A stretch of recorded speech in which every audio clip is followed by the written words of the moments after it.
tonight, we have Max Blumenthal here with us to discuss his new book, The 51-Day War, Ruin and Resistance in Gaza. This is Max's third book and his third time speaking here at Politics and Prose, following his award-winning Goliath and Republican Gomorrah, which was a New York Times bestseller. In the 51-Day War, he reports on the Israeli attack on Gaza that began on July 8th, 2014, and led to nearly 3 months of sustained and ferocious bombardment of the Palestinian territory. Max was on the ground in Gaza and witnessed the war and its many casualties firsthand. And in his reporting, he focuses on the human dimensions of the attacks, and particularly the social, economic, and political repercussions to Palestinians in Gaza, to Israelis themselves, and to those watching from around the world. One really can't read the book without worrying about the long-term consequences of this war or questioning whether it could have and should have been avoided in the first place. Max's reporting is brave, controversial in some quarters, and always important. As Reza Aslan wrote, Max Blumenthal has spent the last decade transforming himself into one of the most vital voices in journalism today, always speaking truth to power with fearlessness and integrity. Max currently writes for Alternet and is formerly a writer for the Daily Beast. So please join me in welcoming him to Politics and Prose.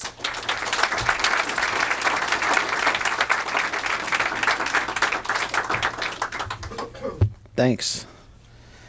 I need to time myself here so we have enough time for Q&A and heckling and so forth.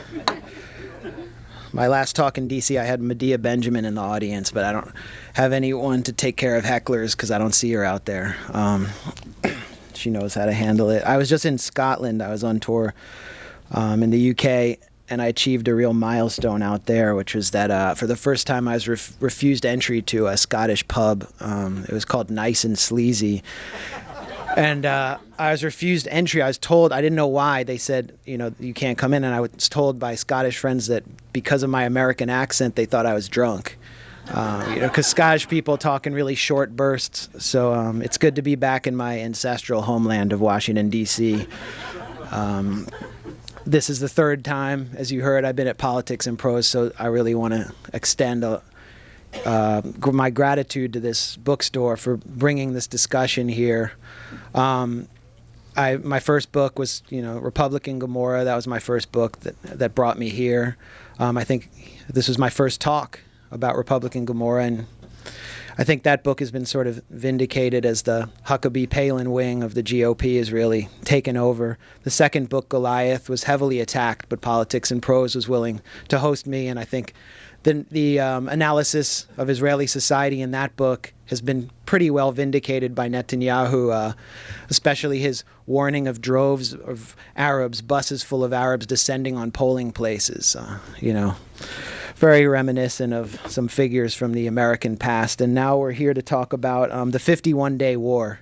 And it really was a war. I've been criticized by, supporters of Palestinian rights for calling it the 51-Day War and not calling it an assault. Of course, it was an assault. Of course, the violence was disproportionately wielded against one side.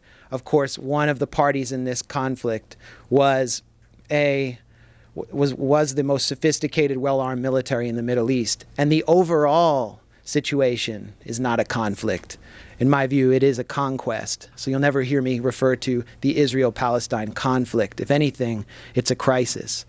I want to, since we're limited on time, just bring you into the first day of war, the first day of real combat.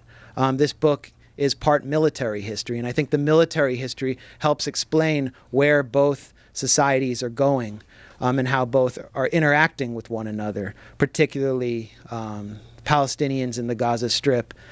And I call it the 51-Day War because it began on July 7th, not on July 8th, as is commonly reported, but on July 7th, when the facilities of the Al-Qassam brigades, the military wing of Hamas, were attacked by Israeli airstrikes, killing several members of the Al-Qassam brigades, which led to the first authorized launch by Hamas and the Al-Qassam brigades of rockets into Israel.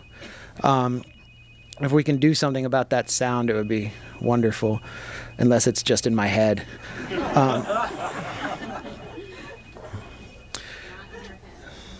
Just days after the Operation Protective Edge, which translates into strong cliff or steep cliff in Hebrew, was authorized, The Israeli troops invaded the Gaza Strip. They invaded the area of Shujaiya, which is one of the most densely populated places on Earth. It's basically an extension of Gaza City that halts at the 300-meter buffer zone that Israel maintains between its own border with the Gaza Strip and the civilian population of Gaza. It's a no-go zone. Anyone who enters this 300-meter zone can be shot by, for example, the spot and strike system, and that's the first photograph in my book. It is a remote-controlled machine gun aimed into the Gaza Strip, operated by an all-female unit of Israeli soldiers from tens of kilometers away who can eliminate anyone entering the buffer zone with the push of a joystick. So Shujaiya is located in a pretty tough neighborhood because it's next to Israel. Shujaiya has been heavily reinforced militarily, and I'm going to talk about that. Israeli troops invaded on July 12th, underestimating the capacity of the Al-Qassam brigades, the military wing of Hamas, and of the 4 or 5 other armed factions which fought alongside Hamas's military wing. Now, to understand this battle, you have to understand the history of the Gaza Strip. You have to understand the history of the Al-Qassam brigades. When you think of the Al-Qassam brigades, and when we hear about them in our mainstream media and in the West, you think about one tactic, the suicide bombing. When you think about attacks on soft Israeli targets, the suicide bombing was implemented by the Al-Qassam brigades under the leadership of Yahya Ayyash in 1994 after Baruch Goldstein massacred 29 Palestinian worshippers at the Ibrahimi Mosque in Hebron. Baruch Goldstein was a radical settler from Brooklyn. There's a memorial to him today in Kiryat Arba, the Israeli settlement, if you want to talk about terrorist memorials. And so the suicide bombing became a tactic that lasted all the way through the Second Intifada and tormented Israeli society. It lasted until 2005. It didn't end with the construction of the separation wall. It's very easy for Palestinians to get through the separation wall. It ended with the Israeli disengagement from the Gaza Strip. Israel disengaged from the Gaza Strip, removing about 9,000 settlers. And when they removed the settlers, the occupation of the Gaza Strip was transformed to an occupation from within, the way the West Bank is occupied, to a panopticon model, an occupation from without, through drones, through walls, through the spot and strike system, through the naval siege which prevents Palestinian fishermen from fishing more than 3 miles at sea. And within the Gaza Strip, through the tunnel network at the Philadelphia corridor in Rafah, the armed factions were able to import the kind of weapons that a normal guerrilla army would possess. For example, AK-47s, heavier machine guns, rocket-propelled grenades, and these weapons were manufactured inside the Gaza Strip. The goal was to be able to confront the Israeli military directly. And with that, once that goal was launched, the suicide bombing went out of practice. This was achieved under the leadership of Mohammed Deif, who was general commander of the Al-Qassam brigades, and it was complemented by a sophisticated tunnel network under the Gaza Strip, which was used primarily for defensive purposes. In other words, the entry and exits of the tunnels were primarily inside the Gaza Strip, although there were infiltrations into Israel that I'll talk about in a second. So on July 12th, the Israeli military enters Shujaiya, enters in armored personnel carriers, the armed factions, which were basically lurking in tunnels, lured the Israeli military into the neighborhood. As the Israeli military began to occupy the neighborhood, they fell under attack. An armored personnel carrier, which was a Vietnam-era relic provided to Israel by the U.S. As kind of military surplus, was attacked by a sapper team from the Al-Qassam brigades, who essentially ran up to it and planted a homemade explosive charge on the personnel carrier, killing 8 soldiers. It sent it up into a ball of flames. One soldier was alive, Oron Shaul. He eventually would die of his wounds, but he was taken, and the goal of the Al-Qassam brigades was to capture as many soldiers as possible and keep them alive in order to use them as collateral to get a better ceasefire agreement or to get Palestinian prisoners out of jail, which Israel had refused to do that April under the U.S. brokered peace process, which led to its collapse. Shaul was taken. Panic spreads through the Israeli high command, the military high command, and the attack on Shujaiya begins. The Israeli infantry finds itself, this is the Golani Brigade, the special forces of the Israeli Golani Brigade, some of the most highly trained forces in the Israeli military, find themselves under attack. And they're being attacked through tactics that the Al-Qassam brigades had learned from Hezbollah, which had kicked the Israeli military out of southern Lebanon when it occupied southern Lebanon, and then substantially defeated it in 2006 during the ground invasion.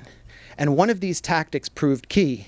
The Al-Qassam fighters approached Israeli infantry and engaged them at less than 15 meters away, which nullified the two strengths of the Israeli military: air power, you can't provide air support because you're going to kill your own soldiers, and artillery. Israel has more artillery battalions than any military in the Middle East. You can't do that because the fragmentation will kill your own soldiers. And the Israeli infantry, meanwhile, these are soldiers who are much more accustomed to fighting 12-year-old stone throwers and old Falahi farmers in the West Bank than to actually being challenged by highly motivated young men who are literally defending their own neighborhood with inferior weapons, but with more motivation. And so one of the most cowardly military maneuvers in modern history was staged. The Israeli military, the infantry of the Golani brigades, pulls back. As many soldiers as possible entered more advanced armored personnel carriers, more modern, with better armored protection. And the Israeli military had amassed almost 50% of all of its artillery pieces at the border of Shujaiya prior to the battle. And they open fire on the entire neighborhood. They blanket the neighborhood as the armored personnel carriers make a mad dash for the border. About 7,000 shells, 155 millimeter howitzer shells, fell on this densely populated civilian area, leading to a massacre. Over 120 people were killed in about 24 hours. Many of the 18,000 homes that Israel destroyed partially or completely were destroyed within 24 hours. And you look at the cover of my book, it looks like Warsaw after World War II. That's Shujaiya after Israel reduced it to rubble with its artillery battalions, its missiles from its planes, in about 24 hours. So now we have to understand the doctrine of the Al-Qassam brigades and the doctrine of the Israeli military. The Al-Qassam brigades had endeavored to fight the Israeli military directly. Listen to the words of Mohammed Deif, the general commander who had survived 4 assassination attempts and would survive another one during the war, and whose entire nuclear family would be killed. We have prioritized confronting and killing the military and the soldiers at the checkpoints over attacking civilians at a time when the criminal enemy wades in civilian blood and commits massacres and brings down the roof of homes on top of the heads of their inhabitants. The more they attack civilians, the more justified it becomes for us to kill their soldiers. That was Mohammed Deif in words that were completely ignored in the Western media, as well as this statistic. 73 Israeli citizens were killed during the 51-day war. Citizens. Of those 73 citizens, 68 were combat soldiers attacking the Gaza Strip. Meanwhile, 850 people, according to the Associated Press, were killed at home, mostly at night, in the Gaza Strip, 90% of whom were civilians. 25% of the over 2,200 people killed in the Gaza Strip, according to B'Tselem, the Israeli human rights group, were killed at home. Who is at home in 3 to 4 story homes? It's entire families. Families live together in the Gaza Strip, and when a new generation appears, the father or grandfather will build another level. And that is why, according to Haaretz, as Haaretz, the Israeli newspaper, reported, 89 families were erased from the civil registry in the Gaza Strip because they lost most or all members. This is the result of a openly stated Israeli military doctrine called the Dahiya Doctrine, and it needs to be understood. In 2006, the Israeli Air Force destroyed the southern Beirut neighborhood called Dahiya, which was a stronghold of political support for Hezbollah. After this neighborhood was destroyed, then northern commander of the Israeli military, Gadi Eisenkot, gave an interview to Yediot Aharonot, one of the most influential newspapers in Israel. And by the way, Eisenkot is now the chief of staff of the Israeli military. He's been promoted since pioneering this doctrine, which he explained as follows. We will apply what happened in the Dahiyya quarter of Beirut in 2006 will happen in every village from which Israel is fired on. We will apply disproportionate force on it and cause great damage and destruction there. From our standpoint, these are not civilian villages, they are military bases. This is not a recommendation. This is a plan, and it's been approved. 2 years later, the Institute for National Security Studies, which is a military-linked think tank in Israel, produced a paper called Disproportionate Force. And it ended with the following. Such a response, a disproportionate response, aims at inflicting damage and meting out punishment to an extent that will demand long and expensive reconstruction processes. So these attacks were aimed not only at civilians, but at civilian infrastructure. And the point is that Eisenkot and the military intelligence apparatus of Israel concluded that it couldn't defeat Hezbollah or Hamas militarily, it couldn't dislodge them, and so it would attack the civilian population in order to demoralize it and hopefully turn it against the political leadership that it supported. It's a failed doctrine, as we've seen. Assault after assault comes, and each time the violence increases, attacks more and more of the civilian sector, and each time the civilian sector unites behind their armed factions. Benny Gantz, who was the chief of staff of the Israeli army during the assault on Gaza last summer, refers to these assaults as mowing the lawn, as if Palestinian civilians in the Gaza Strip are little blades of grass who have to be brought down to size every 2 or 3 years. But in Shuja'iyya, we saw the lawn burned down to the topsoil. The day after Shuja'iyya was destroyed, the Israeli military remained in the neighborhood. It took up posts in homes, and when I entered these homes after the military was gone, I found floors littered with bullets, homes substantially destroyed, and price tag graffiti on the walls. The same graffiti you find in the West Bank had been painted on the walls of some of these homes. The graffiti that radical settlers paint on Palestinian mosques and churches and homes, and on the home of Ali Dawabsha, the infant who was burned to death last week in the West Bank, was now being painted on walls with the full authorization of the State of Israel and its government.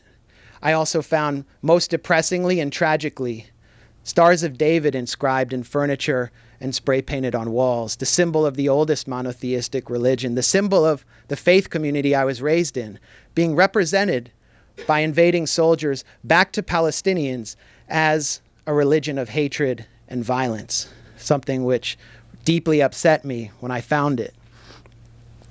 In Shuja'iyya, I found another clue, another thing that was deeply significant to me. In an empty ammunition box in a home that had been used as a sniper post by Israeli soldiers, I found a little map. And the map was a satellite map of Shuja'iyya, which had been produced 2 days before the invasion. On this map, homes were marked according to numbers. Many of those homes had been destroyed. I didn't fully understand it at the time. And there was a bright orange line across a lane in the center of the map that was marked in Hebrew, Hardufim. I came to understand that a month later when I went to Brussels to participate in the Russell Tribunal, which is a sort of mock tribunal of Israeli forces for atrocities committed in the Gaza Strip. And it was there that I was joined by Iran Efrati, who is a former Israeli combat soldier who served in Operation Cast Lead during the invasion of Gaza Strip in 2009, and who's basically dedicated his life to taking on the army in which he once served. And Efrati explained to me that Hardufim is what blares out on Israeli army radios when a soldier is killed. It means dead people, essentially. But he heard this command when soldiers operating inside the Gaza Strip were authorized to establish a free fire zone to essentially kill anyone who could be deemed a possible threat to their safety.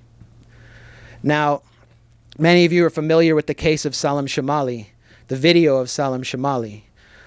This was something that was transmitted to us, for example, on NBC News. We finally saw the intimate violence of the siege of Gaza and the invasion of Gaza, thanks to the work of Ayman Moaldin, who was strangely reassigned after reporting this and replaced by Richard Engel.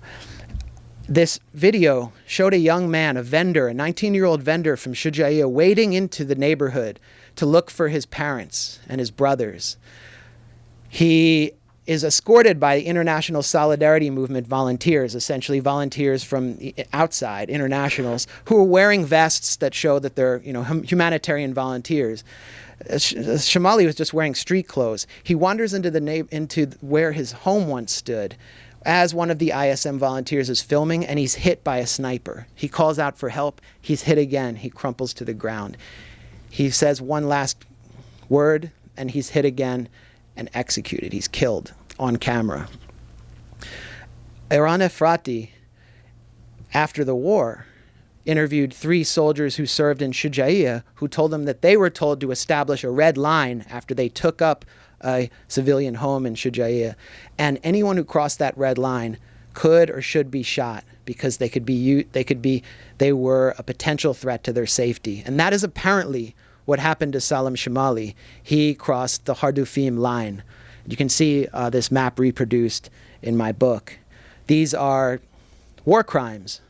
These are war crimes that need to be prosecuted. The Shamali family deserves justice. I met the Shamali family the day I went to Shujaiya, back in Gaza City in a cramped apartment.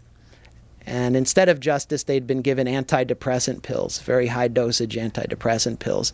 They told me that they learned about the death of their son when the YouTube clip of his killing was emailed to them by friends. And they knew it was him by the sound of his screams. This is an experience that was relayed to me by so many people I met in the border regions, in the destroyed border regions of the Gaza Strip. I unfortunately wasn't able to meet members of the Wahadan family when I traveled to Beit Hanun, which is a city in the northern Gaza Strip which was substantially destroyed by our Israeli artillery fire in the course of about 60 minutes. Most of this neighborhood, this area, was leafleted by the Israeli military. Most people left, and they avoided the kind of casualties that were seen in other border regions in Gaza. The Wahadan family was not allowed to leave. Israeli soldiers used their house as a base of operations and ordered the family to stay on the first floor for an entire week, from July 19th to July 26th. The men were sorted out, the military-aged men, and taken into jeeps to Israeli prison for interrogation and possible torture. And the young, the women, and the elderly were kept on the first floor of the home, used as human shields to protect the Israeli soldiers operating in the home. On July 26th, when it appeared that a humanitarian ceasefire was coming into effect, the Israeli military left. They told the Wahadan family, if you leave, we'll shoot you. Stay in your home. And then they ordered artillery strikes on the neighborhood, reducing the neighborhood to rubble, bringing the roof of this house down on the Wahadan family, and killing as many as 12 members. So when I arrived and I interviewed the neighbors, young men were still picking through the rubble to find the remains of 2-year-old Qena Wahadan and her 52-year-old aunt Baghdad. The body parts of the rest of the family had already been found. This was one of many cases of human shielding that was relayed to me, that I documented, and this case was confirmed by Defense of Children International, which is a respected NGO.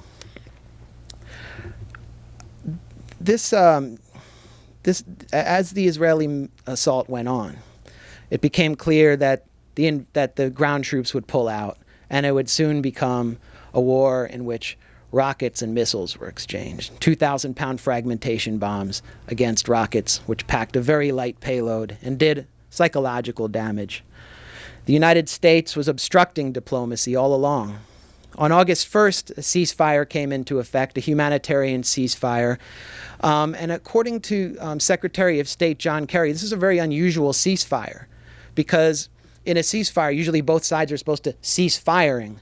But according to John Kerry's terms of the deal, the Israeli military was allowed to continue operating in the Gaza Strip. It wasn't clear that Hamas had even agreed to this deal, and so it led to the next massacre, known as Black Friday, in the southernmost city in the Gaza Strip, Rafah, in the eastern area, near Yasser Arafat International Airport, an airport that the Israeli military destroyed, whose runway was ravaged by bulldozers and then dug up by scavengers in 2009, who needed to rebuild their homes and needed concrete. A small unit of deployment of the Givati Brigade advances on eastern Rafah during a half hour before the ceasefire was to take effect. This small unit was led by Lieutenant Hadar Golden, the second cousin once removed of Moshe Ya'alon, the Israeli defense minister. Golden was one of the golden sons of Israel, a very significant figure. They occupy a home. The home comes under attack by an ambush team from the Al-Qassam brigades that springs out of a tunnel, attacks the soldiers with a rocket-propelled grenade, and then opens fire with light weapons, killing 2 and badly wounding Golden, who would later die of his wounds. The guerrillas of the Al-Qassam brigades attempt to take Golden alive because, as I explain later, they want to enact a prisoner exchange. And when they take him alive, this is the nightmare. I mean, this is a nightmare scenario for not only the Israeli military, but the Israeli government, a right-wing government whose constituents hate prisoner swaps, hate releasing Palestinians, because many of these Palestinians are charged with what's known as security crimes or attacking Israelis. It's politically impossible. So something had to be done to prevent this. Hannibal blared out from Israeli military radios. Hannibal, Hannibal. What is Hannibal? In 1986, the Israeli military devised a semi-secret military policy called the Hannibal Directive. According to the Hannibal Directive, the military is authorized to not only kill guerrillas who capture its soldiers, but to kill the soldiers themselves and even Israeli citizens in order to prevent a prisoner swap. And it's been enacted many times over the past. And it was enacted in the case of Hadar Golden as he was spirited away into a tunnel. Massive firepower came down on eastern Rafah, because in order to kill a soldier who's been captured, you have to attack the entire circumference of the area because you don't totally know where he is. He's moving around. The Al-Qassam fighters are taking him somewhere. You have to attack the entire area. Every mode of destruction came down on eastern Rafah. Naval shelling, tank shelling, 2,000-pound fragmentation missiles. When I visited eastern Rafah, 1,000-pound Mk-82 U.S.-made dumb bombs, I felt them crushing under my feet just walking down a street.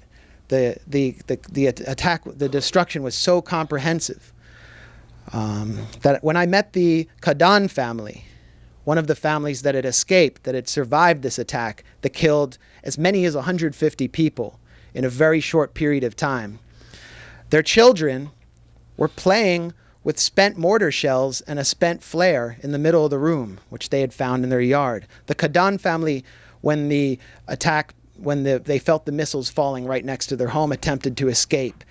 They filed out single file into the street towards the Al-Najjar hospital as they watched their neighbors drop like flies. When they reached the Al-Najjar hospital, the only functioning medical facility in Rafah, the Israeli military called the hospital with its intention to bomb it, forcing all of the wounded, the dead, and the hospital staff to pour out. The only other medical facility in the area that could treat people was called the Kuwaiti Hospital. It's actually not a hospital at all. It's a dental clinic, an OBGYN dental clinic. And it was there that I met Dr. Samir Holmes, who told me, he was the chief doctor, lead doctor, how he performed emergency amputations in the hallways and in dental chairs, how one of his nurses came to work in a body bag with her body bisected by a drone missile, and how her colleagues, the other nurses, fainted and he had to revive them to get them to continue working. The carnage became so bad for Holmes and his staff that they had to call local shops to deliver ice cream coolers in order to store the corpses of dead infants.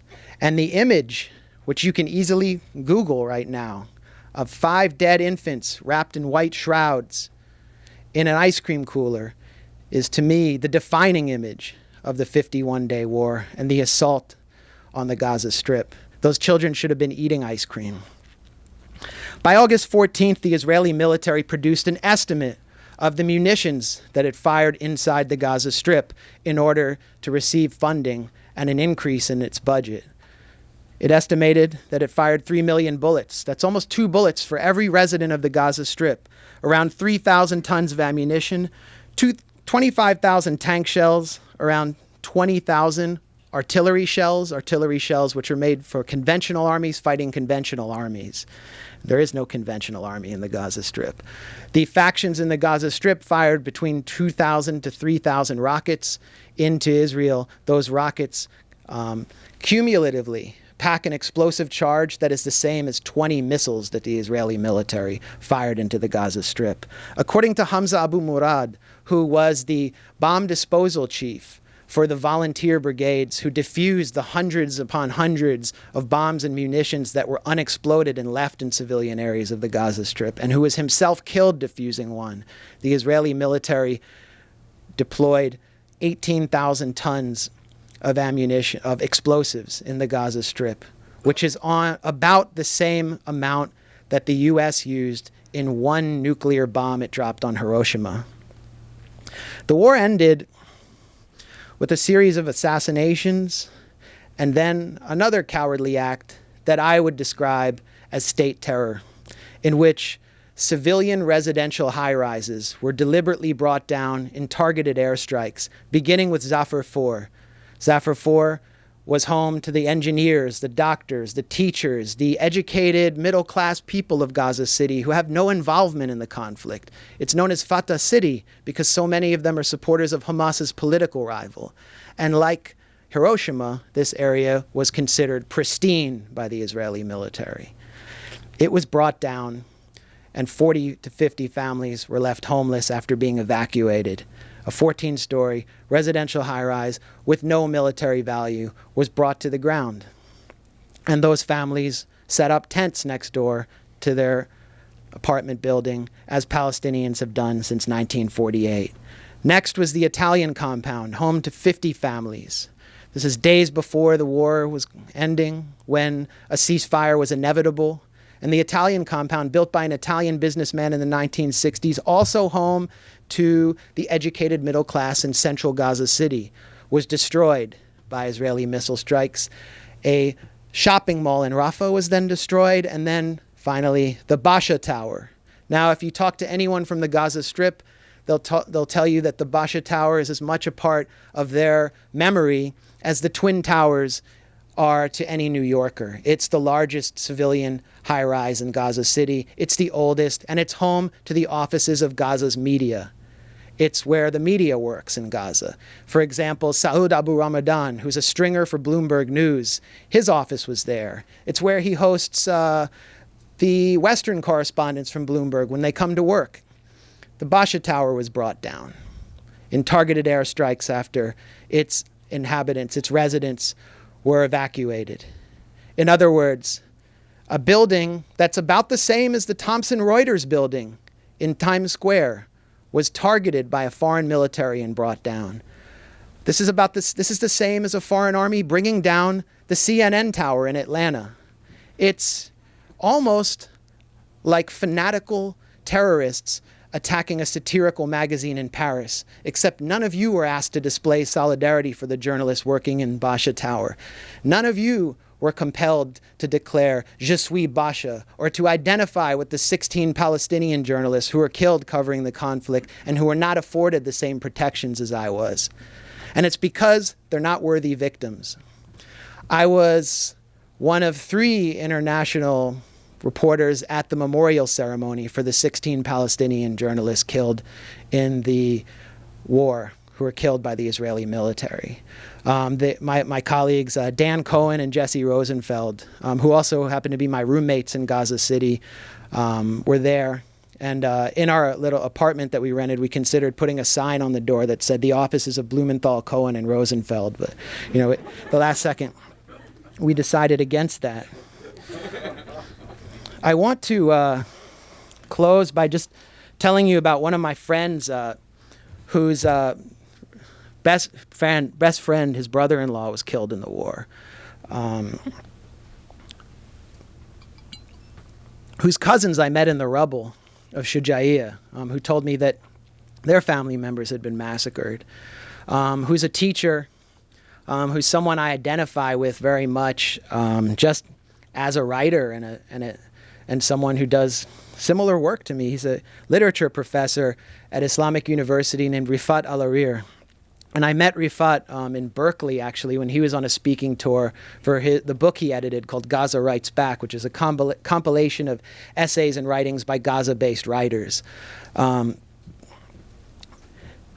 Rifat had a really important moment when he was in the U.S.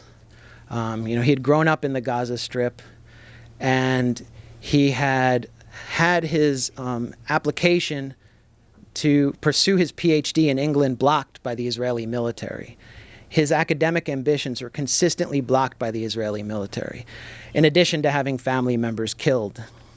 This is blocked by a military and a state that identifies itself as the Jewish state, that claims to speak on behalf of all the world's Jews.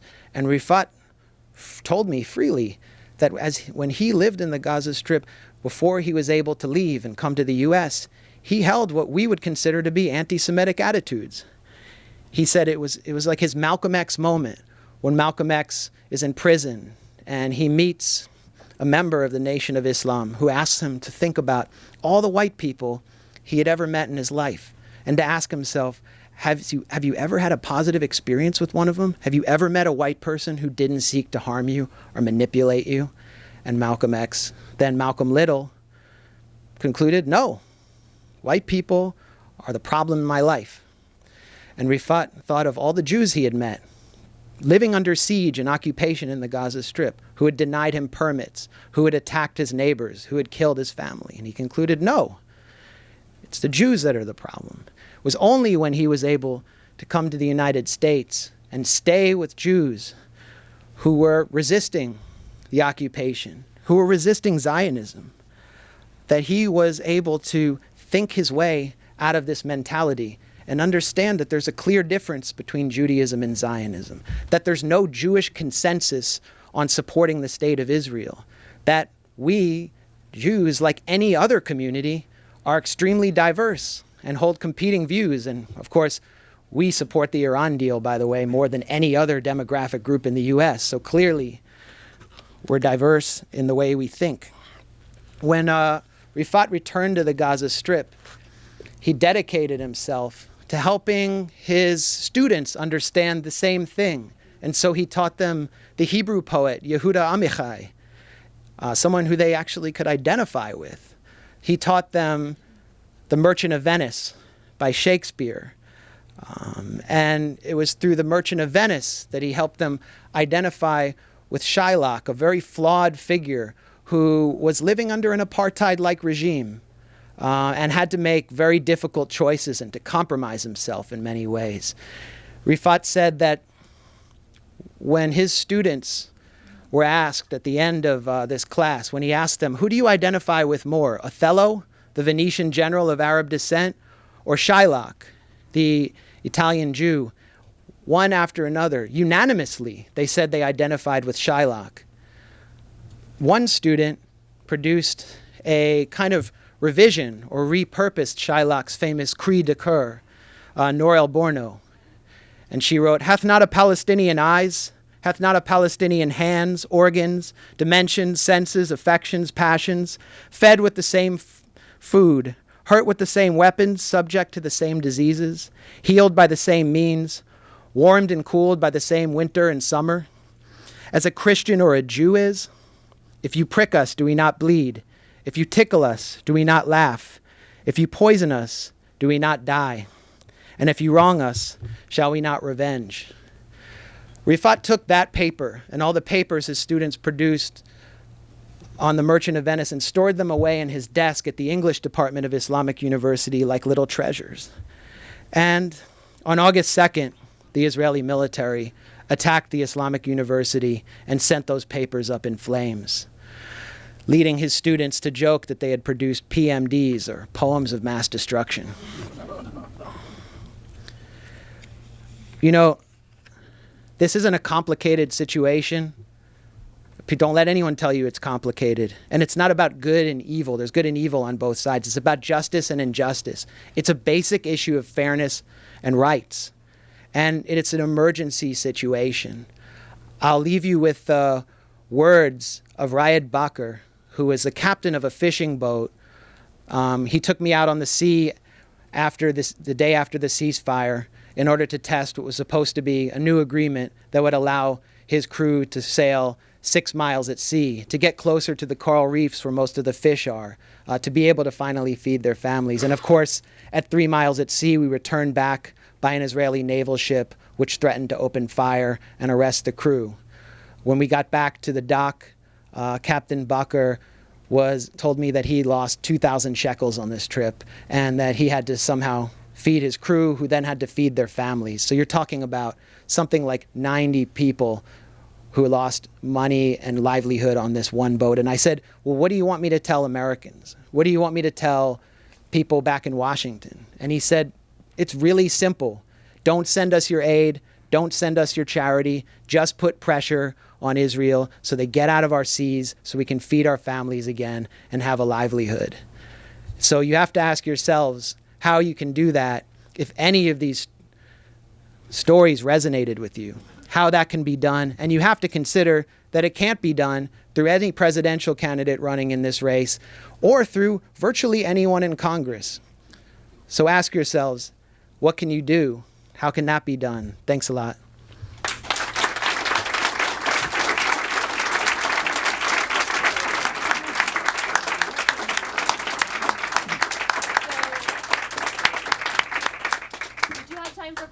Please come to the microphone and use it, and please try to keep your questions succinct so we can get to as many people as possible.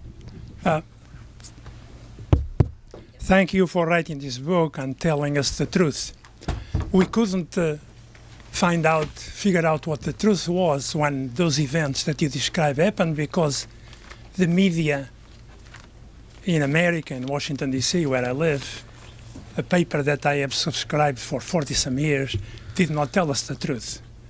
And the television stations did not tell us the truth. Even the public television station, they censor the news, even though we periodically give them money to stay up in the air. But my question is related to a book that was discussed here a few years ago, written by a gentleman who was the King Hussein advisor. And the book is called, I believe, Counsel to the King, and was discussed by his son and a newspaper person from, I don't know what newspaper, maybe the Washington Post. And I read the book and heard what they said, and the conclusion was the version of the Middle East that exists in America is a lie, a total lie. My question to you is, why is it a lie in America? We're supposed to be a democracy. Although being here since 1967, I see that democracy fading slowly away. Why are the American people believing a version of those events that you described and the other events that occurred before and afterwards that are far from the truth? Thanks. Let's take one more and I'll answer them both at the same time so we can get as many in as possible. This is an easier question. Yeah. The UN. There were several UN facilities. We got very mixed up stories about whether they were attacked or they were identified, and you haven't mentioned them. So if you could clear that up. I should say I'm a member of J Street and New Israel Fund. We do what we can. It's an uphill battle. Thanks for your question. I'll answer that one first because I was just on a panel. Can we postpone the kibitzing until after? Let me answer that question and then we'll get to you. I was just on a panel with Chris Gunnis, who is the spokesman for UNRWA, the United Nations Relief Works Agency, which is in charge of Palestinian refugees. And Gunnis explained that he provided coordinates of the UN schools in the Gaza Strip where thousands of Palestinians had taken shelter after their neighborhoods were substantially destroyed to the Israeli military as many as 30 times. And yet the military still attacked. I visited one of these schools and found dried blood still in the courtyard where over a dozen people had been killed in a targeted strike. The same thing happened in Rafah, which led to a rare condemnation of Israeli disproportionate violence from the State Department. Of course, they did nothing to stop it. In fact, after the assault on Shujaia, the Obama administration allowed Israel to rearm with a surplus of weapons that the Pentagon maintains in Israel, specifically to get more mortar rounds and artillery shells. So what are they going to do with that? And the question on the media is a really broad question. There are so many reasons why, and I think we all have a pretty sophisticated understanding that the media is not providing a balanced picture of a very imbalanced situation in which one side has been occupied for over 50 years. But there was an interesting development during this assault on Gaza, and it started with the killing of the Bakr boys, the 4 young kids who were playing tag in the port in Gaza City, right in front of the Al Dira Hotel where all the journalists stay. So they were basically playing tag with journalists about as close as I am to the end of this room. The Israeli Navy opened fire, killed them with naval shells right in front of the International Press Corps. And for the first time, a lot of these journalists were able to see this violence up close. I talked to a reporter who had covered Israel-Palestine from the West Bank for much of his career, and he had gone into the Gaza Strip, and he told me how he visited the Bach house, the home of the Bach family, which was targeted because the father of this family was the head of Gaza's police, so he's considered a military target. And he found fingers on the ground and arms in the trees when he arrived. So this was actually kind of a radicalizing experience for much of the media, and there was no way they couldn't report this kind of violence. The thing is, the media went away. Basically, with James Foley's beheading by ISIS, they packed up and went to Kurdistan to cover ISIS, and Gaza has been ignored ever since. The humanitarian crisis has only deepened, and there's very little reporting on it. So the pressure has to continue, and the pressure should continue from J Street, but instead, J Street, I want to tell you, J Street is obstructing the only grassroots mechanism for applying this pressure on Israel, which is the BDS movement, the Boycott, Divestment, and Sanctions movement. It's time for J Street to get out of the way. And those of you who just get out of the way, don't do anything, just stop obstructing it, stop joining with right-wing groups, stop joining with Christian Zionists to obstruct a grassroots movement for human rights on campuses and in churches and in places where people want to do this. And let Jewish Voices for Peace and Students for Justice in Palestine do this work. That's all we're asking from you.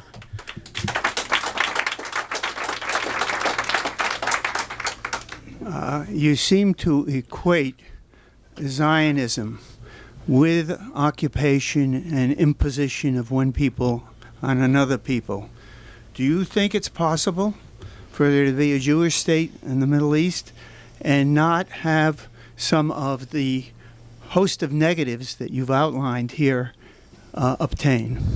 That's a great question. Thank you. And we'll take another one. First of all, I want to say I'm glad you talk about this from what America represents in this whole picture. I think that's important, and this starts in the beginning with 1948. But what I'm really interested in is there a way to get at a deeper analysis as to really what's going on in this conflict here, so to speak, and what are the results as far as real estate? Who's winning in that area? Where are the forces behind this type of aggression? Rather than talk about Israel and Palestine, who are the people? Where is the organizational force that benefits from this type of behavior? Okay, another good question. A little bit broad, but I'll do my best within short and as briefly as possible. In order to have a Jewish state in the Middle East, which is an area where most people are not Jewish, where most people are Arab and Muslim, and the second largest religious demographic is Christian, and you're talking about an exclusively Jewish state, you have to, first of all, maintain a demographic majority of Jews. And that means that you have to identify the indigenous Palestinian population as a demographic threat, meaning the birth of their children is a greater threat than rockets from Hamas or Hezbollah. because they threaten to swamp you demographically and topple the Jewish state. When you hear people talk about destroying Israel, BDS is calling for destroying Israel. It's because they're talking about unraveling the ethnically exclusive foundations of a self-proclaimed Jewish state, which doesn't actually have the consent of most of the world's Jews in the first place. In order to do that, you have to practice great violence. You have to ghettoize Palestinians. You have to build walls. This has been happening since the second Aliyah. And so what we see with the Gaza Strip is an area. To understand the Gaza Strip, to understand why this is happening, you have to understand Zionism, and you have to understand how an ethnically exclusive Jewish state is maintained. 72 to 80% of the people who live in the Gaza Strip are refugees. They're refugees from what is now Israel, and they can't return according to the rights granted to them in Resolution 194 of the UN because they're not Jews. If they return, it's no longer a Jewish state, because they're demographic threats. Now apply that to your own reality as a liberal in the United States. How many African Americans is too many? Do we need to have a white state in the U.S., a white Christian state? I know that there are some ethnic supremacists in the United States who want that, but we demonize them incorrectly. There's no political space for them. But even within liberal circles, it's legitimate to refer to Palestinians as a demographic threat, to refer to the birth of their children as a threat. And that is because Zionism is still legitimized. Now, just to go back, before political Zionism was implemented, there were alternative streams of Zionism, like the kind introduced by Asher Ginsburg, Ahad Ha'am, which is cultural Zionism, that Jews can have a place in Israel-Palestine, which was then Palestine. They can have a spiritual connection to it. But to have a political state, to establish a political state on the backs of the indigenous people will lead to unending crisis, violence, bloodshed, and tragedy that will consume Jewish life everywhere. And so Ha'am was right. He was kicked out of the Zionist Congress. He was a prophet.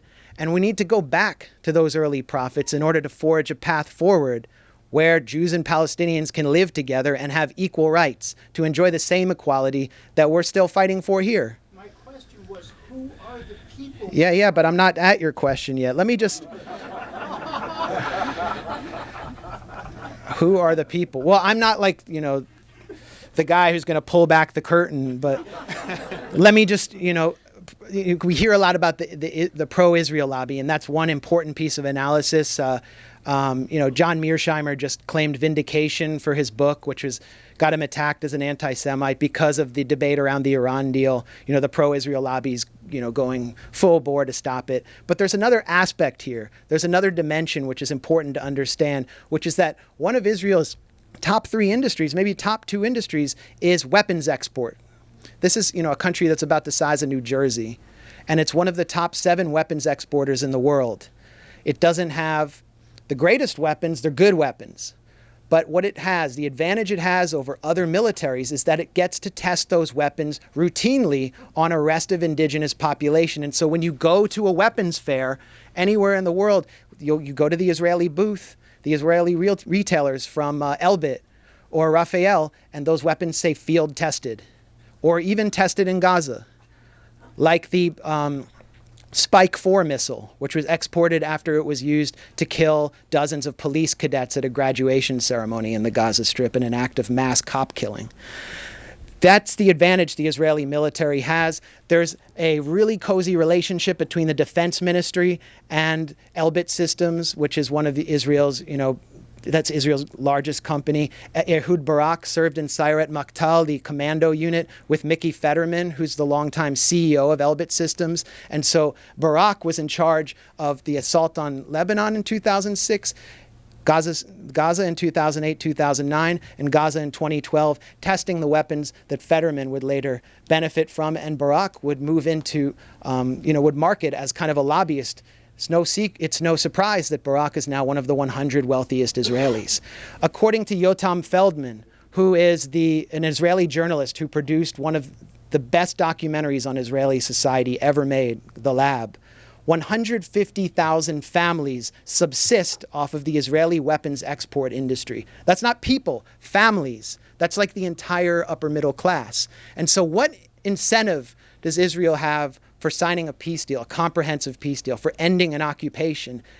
It doesn't have one. The occupation and these assaults are incentivized and are an economic boon to an elite sector of Israeli society.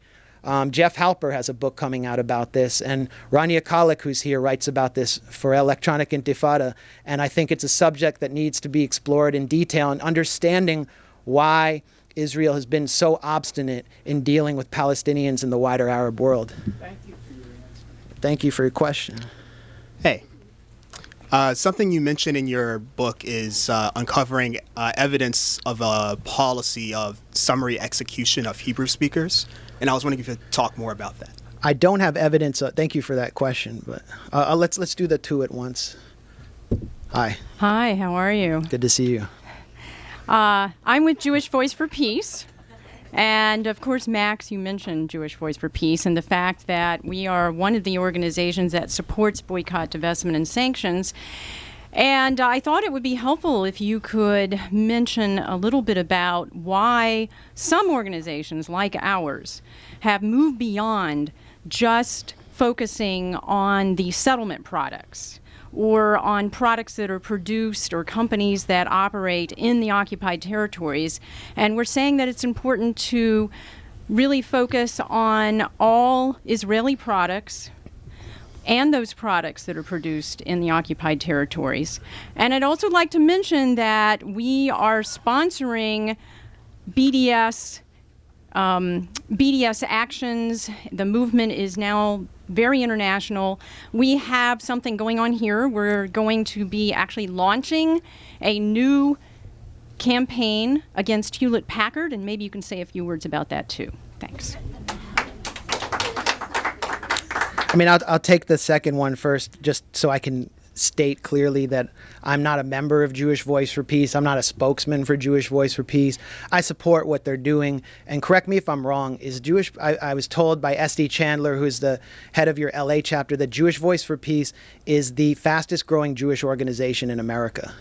Correct. I think that's That is right. In other words, there are bigger organizations which have much more money, but they're not gaining membership because younger Jews care about social justice. They care about other people, and they're joining Jewish Voice for Peace in droves, including after joining J Street U and finding that it obstructs BDS on campus. I can't speak to what you're doing with HP. That's for you to speak to, but I just want to talk about your broader question about settlement products. You have to boycott the source of the settlements. And it's the Israeli government which is funding the settlements. I mean, the way it works is that Israel is one of the most unequal societies. I think it has one of the highest inequality rates in the OECD.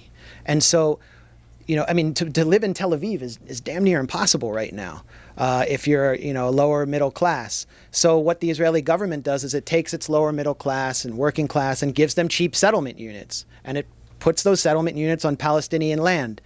You live in a settlement, you want a cell phone tower near you. Orange, the cell phone company, has cell phone towers out there, supplies services to the settlements. Remax, which is a company right here, a real estate company right here, is selling homes in the occupied territories. So why would you just, tackle one company that happens to that operate in the occupied territories when the Israeli government provided the funding for Migron, which is the radical settlement where Meir Ettinger gathered his support base. Ettinger is the grandson of Meir Kahane. He's the person that the Israeli police have just arrested in connection with the burning alive of the Dawabsha family.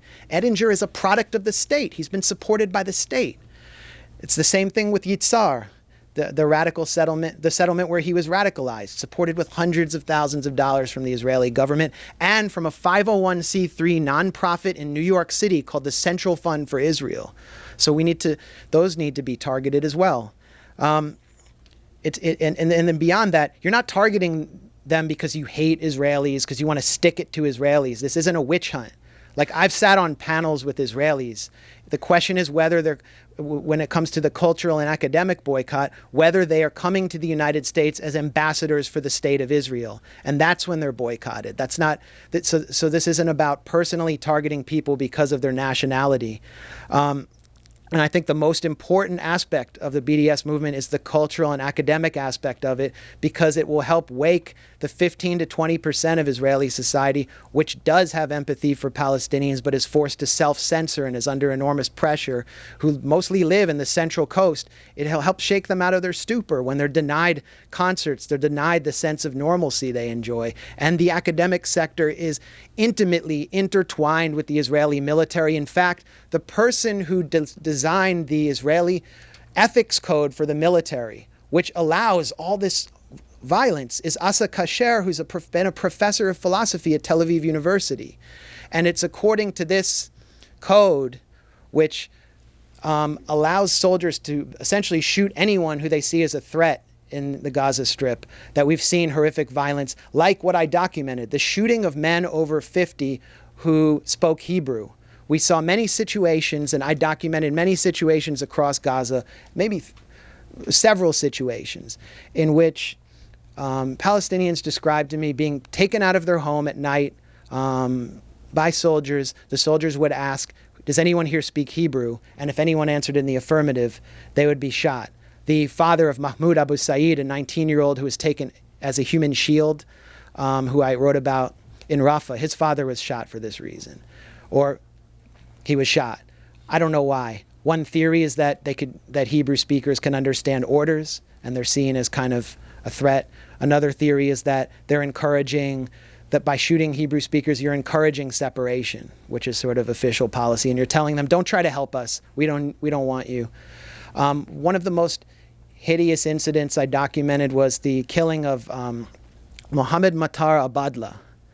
He was a medic who was attempting to retrieve a body of a Palestinian man who had been lashed to a tree by Israeli soldiers in Hosea when this village was under a closed military order, meaning that no paramedics could enter, and it was a hellhole.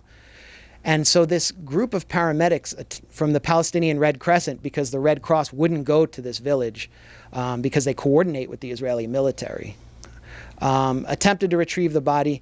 The Israeli military orders Matar out of the car, out of his ambulance. This is on July 26, orders him to take several steps forward, tells him to hold a lighter over his head, and shoots him in the chest, killing him on the spot. This incident was described to me by his two colleagues. I have their testimony on video and will release it. And so I interviewed Colonel Desmond Travers, who is one of the 4 authors of the Goldstone Report, the UN fact-finding mission on Operation Cast Lead in 2008-2009. And what Travers told me was that according to this code of ethics, which allows you to kill anyone who's seen as a threat, people holding mobile phones can be seen as a threat because they might be performing command and control for local armed factions. And so Travers' theory was that the soldier, and he had documented cases of this in the Goldstone Report of men with mobile phones being shot, that the soldiers ordered Abadla to hold the lighter over his head so they could justify killing him on the basis that they thought he was holding a mobile phone. These are all theories, but the killings are pretty well documented, and they're sadistic killings that need to be understood as part of a wider policy. So a couple more, and then I'll talk to you guys after as much as you want. At the end of your remarks, you talked about the lack of interest in the Palestinian cause among American policymakers. Now, 25 years ago, we had a president who said we were going to forbid loan guarantees until you stop building settlements, George H.W. Bush. Now, today, what is Hillary Clinton's attitude on this? Is there a subtle, sort of behind-the-scenes desire to advocate this cause, if not stated publicly? Another great question. And then you'll be the last question. Go ahead, yeah. Yes.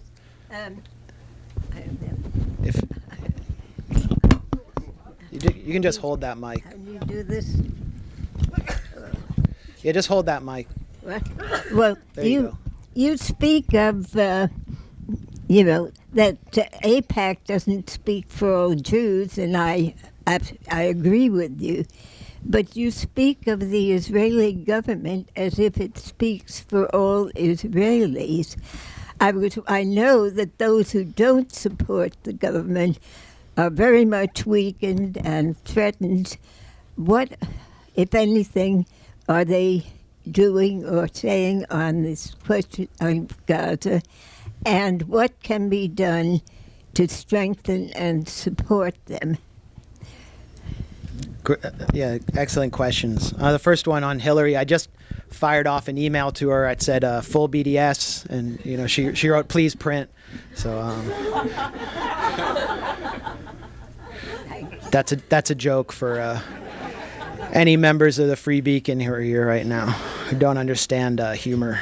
Well, after George H.W. Bush called for a momentary withholding of loans because of Israeli to demand a settlement freeze by the Israelis, which was successful. This was, we were heading towards a presidential race, and Bill Clinton was seeking to raise money for the presidential race. He got in pretty good with Haim Saban, who's an Israeli-American billionaire who has earned his fortune from the Mighty Morphin Power Rangers enterprise, and has said that his main cause is Israel. He doesn't care about any other causes in the U.S. He attempted or considered buying the LA Times in order to change its coverage on Israel. And along with Sheldon Adelson, who works the Republican side on behalf of the pro-Israel lobby, they openly mulled the idea of buying the New York Times, which, to me is, not exactly an anti-Zionist bastion. But the point is that, the Democrats under Bill Clinton were consolidated as the base of pro-Israel support and were heavily funded as such. And Hillary Clinton represents that wing of the Democratic Party. Hillary Clinton supports the Iran deal. But we have to understand the implications of the Iran deal for Palestinians, the implications on the ground in Israel-Palestine. Barack Obama also represents this element of the Democratic Party. Obama claimed that Golda Meir was one of his great inspirations at Jeffrey Goldberg's synagogue down the street. Golda Meir, who's this wonderful multiculturalist who said Palestinians don't exist in her Milwaukee accented Hebrew. So we see all sorts of pandering. Because Hillary Clinton wants to support the Iran deal, she issued a personal letter, which was probably written by some AIPAC-oriented functionary, to Haim Saban, promising to take on BDS on the campaign trail and while president, to basically take on the speech of Americans, to take on a grassroots human rights movement. This is her concession. I don't know what she's going to do about it, but in Scotland recently I saw that she, as Secretary of State, attempted to apply pressure on a film festival that had refused donation from pro-Israel interests. So the Iran deal is likely to have terrible implications for Palestinians. I support it completely for other reasons. But we see proposals in Congress to increase annual aid to Israel from $3 billion to $4.5 billion a year. What is that aid spent on? It's not on helping poor Israelis in Ashkelon. It's on requiring them to buy weapons from Texas and Colorado to use against Palestinians. All of these security guarantees Israel's getting are for weapons to use against the Gaza Strip, or primarily against the Gaza Strip and maybe southern Lebanon.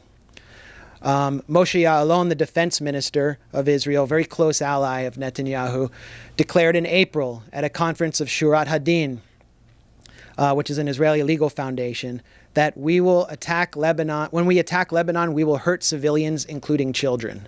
And those were his words, and it will be with those weapons supplied by the U.S. So the Iran deal requires mollification and actual bribery of Israel, and Netanyahu is still refusing to participate in security coordination with the U.S. until as long as this debate is going on. So it's not like it's having any effect in Jerusalem. But that's I don't see any potential for lobbying Hillary Clinton on this issue. However, I know that Jewish Voice for Peace I've heard that they hired their first lobbyist in Washington. So they do see some openings there, and they're meeting with congressional staff. And obviously, People in Congress are pretty disgusted with Netanyahu. The question is, when are they going to, be able to come out? And I don't see that happening. I mean, that's why I emphasize the importance of BDS, because it at least gives you something to do for now as citizens. The final letter in BDS is sanction, and that's to be applied by a government. And I hope it doesn't have to come to that. But for now, it's about boycott and divestment, and it's because of the impossibility of gaining traction in the two-party system because of the role of campaign finance. I'm supposed to end right now, so thanks a lot, and I'll talk to you right after.